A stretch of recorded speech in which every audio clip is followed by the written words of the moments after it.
These mugshots, taken from Chinese police files, show some of the millions of Uyghurs being held in at least 1,200 Chinese concentration camps. Their crimes? They may have had relatives in other countries, or they may have made the mistake of applying for a passport. They may have had more than 3 children. They might be considered too religious, or they've been declared untrustworthy.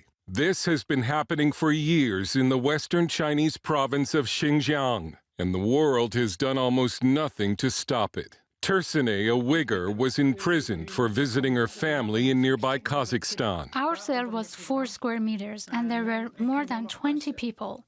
And there was only one bucket to be used as a toilet. At night, they would take out some people, especially some young girls, for interrogation. And we could hear their screaming. Some of the girls would bleed very badly. One woman had bite marks all over her body, and sometimes they would die because of the bleeding. Tursunay was gang-raped by prison guards and tortured with electric shocks. Other inmates face forced sterilization, slave labor, and brainwashing. Prisoners are regularly killed so their organs can be harvested. Everyone, literally every single prisoner, was subject to an organ examination. And after the examination, some people were put on a bus and taken somewhere else.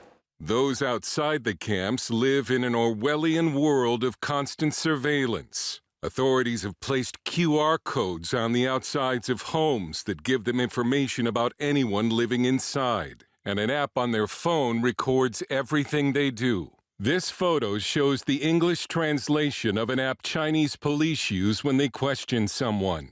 After the person's ID is entered, everything about them pops up on screen, including how much electricity they use. And then the app asks the officer if the person's reaction was normal or abnormal, and if the person requires further investigation. China is using every tool at its disposal in the war on faith. All faiths. Anything that could compete with allegiance to the communist state. China is also imprisoning huge numbers of Falun Gong members, a Buddhist sect, and house church Christians. Former President Trump's ambassador-at-large for international religious freedom, Sam Brownback. Christians are arrested, pastors are put in jail, whole congregations are forced to go underground. The Uyghurs, even if you're not in the concentration camp, you got a camera for every other person that's there. You got a police station or kind of way station every 50 yards in the major cities. People are tracked constantly. They've taken genetic sampling of everybody. They've got facial recognition systems. With a government mandate to break their lineage, break their roots, Beijing is using forced sterilization and forced marriages to bring an end to the Uyghurs as a people and a culture. The prime minister in exile of East Turkestan, what China now calls Xinjiang, is Salih Hudayar. So the Chinese government essentially, aside from sterilizing our population, it wants to, breed us out, essentially. So they are forcing young Uyghur women to marry Han Chinese men. And if you refuse, then they're going to send you to a concentration camp and send everyone in your family into a concentration camp. The man behind this repression is Chinese Politburo member Chen Quanguo, who was so successful in crushing resistance in Tibet that he was sent to Xinjiang to put in place a system to destroy Uyghur culture. He's the architect. He designed and implemented the takedown of the Tibetan Buddhist system, and then got moved to do something similar to the Muslim population. They've taken this very seriously. They fear religion.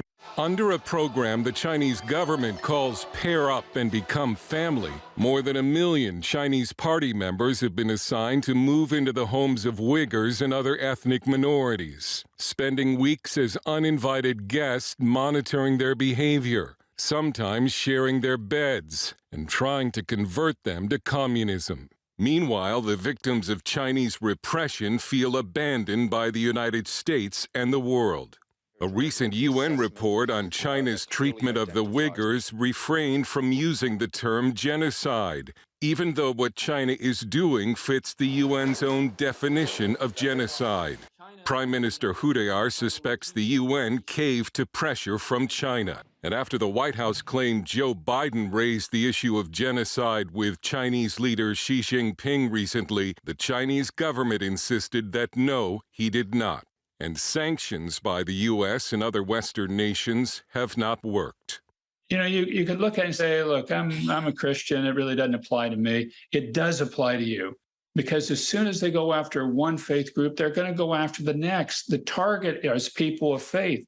The war is China's war on faith, and it's all faiths. The American government knows exactly what China is doing to the Uyghurs. The war knows exactly what's happening, and it has done nothing. Dale Hurd, CBN News.